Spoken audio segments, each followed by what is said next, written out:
Hello everyone, so this is video 3 out of the 12 sources videos.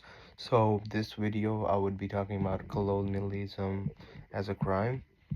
So colonialism is when a powerful country takes control of another land and its people, often using force for its own economic and political gains. So the question comes here is whether or not we consider colonialism as crime. So first of all, let's say who defines crime? Who defines what is called what should be considered as a crime and what should not be considered as a crime? So in this case, I would say government is the one who is out for deciding what is considered to be as crime and what is not considered to be as crime.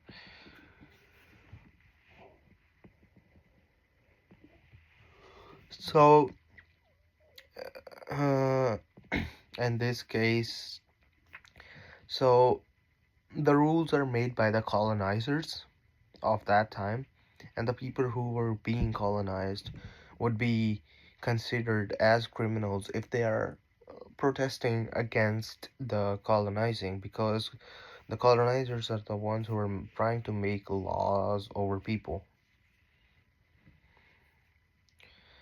So,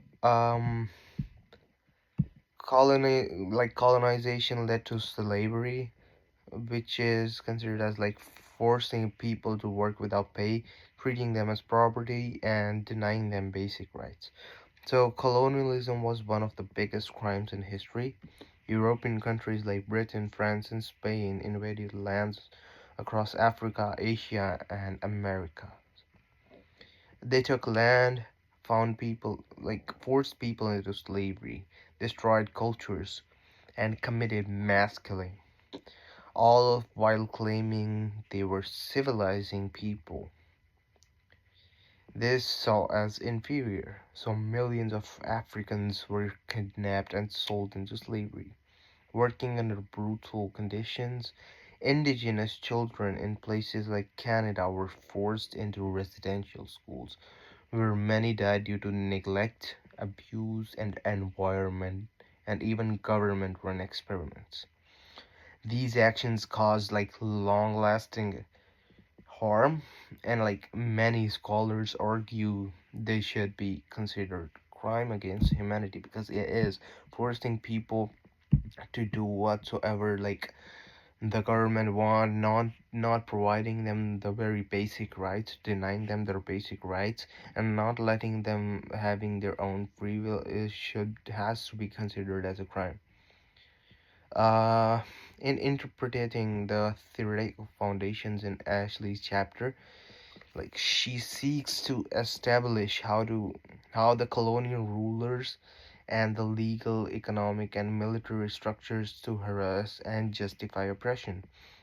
The study contends that colonial governance constituted an ordered criminal system designed to depreciate indigenous population by forced labor, land disposition, and racial segregation.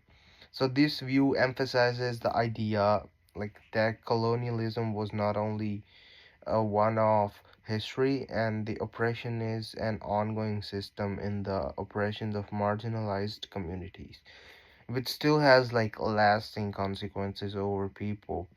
And this has also continued the racism up till this date.